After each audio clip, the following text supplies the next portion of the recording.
Are chasing their opportunity to get over to Camp Randall. Our Lance Allan with a preview joins us now with some of the key games happening under the lights tonight. Hi, Lancey.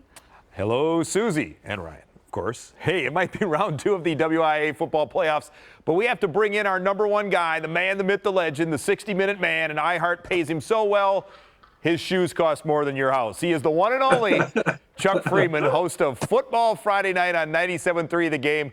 Chuck, it's time to take the Rolex off and get down to business, my friend. Business picking up in the second round, isn't it? Yeah, let's start with defending Division I champion Franklin against the team that won the 2 titles before that, Muskego. Well, you're starting off with the main event here. This is the big matchup in the area tonight, the Milwaukee area. You got the 2 teams that have won the last 3 Division I state championships going head-to-head. Now, these 2 teams aren't as talented maybe as some of those teams that won titles, but they're still capable of getting to Madison. You got the number 1 seed, Muskego, and then you got Franklin, the 5 seed.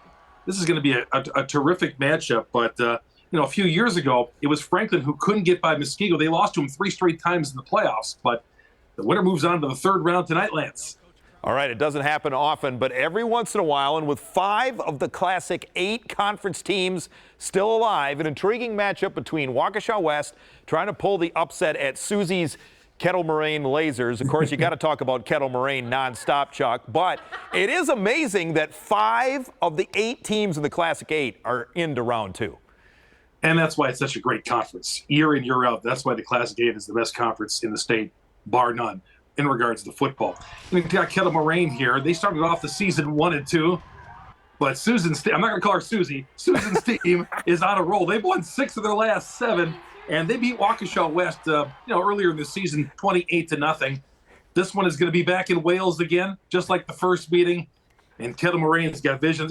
Waukesha West has got a 500 record. They had an impressive win last week at Monona Grove, but I still think Kettle Moraine gets it done here. Susan, you want to chime in? Does Waukesha West have a prayer tonight? You want to talk to your friends out there? No, they're a fine team, but it's tough in the kettle. That's what we call it. It's tough in the kettle. It's tough in the kettle. It's a pressure cooker in the kettle. That's what I've heard, Chuck. Yeah. All right, here's another good one and another similar game. Greater Metro foe Marquette at Sussex Hamilton. The Hilltoppers won 24-21 a month ago, but the Chargers had the better season, Chuck. How about Marquette, the 7th seed? In fact, Lance, last week in the opening round, 4 low seeds went on the road and got victories last week. And Marquette was one of them as a 7th seed. And their defense is playing very good. They beat Verona, the conference champ, in the Classic 8 last week, 3-0. You got a field goal just before halftime to win that game. And Marquette's defense is the story right here. But are they going to stop Nate Kolaf, who at Hamilton is throwing the ball all over the yard? Marquette held Verona to about 100 yards in total offense last week. At defense, Kolaf will give it a test tonight.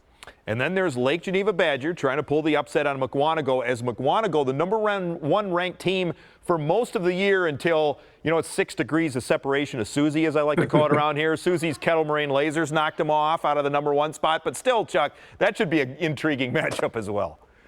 It sure is. And you got Lake Geneva, Matt Hensler, the coach there. He played for his dad at Mukwonago several years ago when Mukwonago was getting this run going. They got a very good team. Geneva's got a senior-led team. They have 25 players returning back, looking to make a deep run. But Mukwonago has visions, too. Mukwonago has been great all season long. They got visions of winning the state championship. But they're going to go against a Geneva team here that, man, is making a heck of a run right now.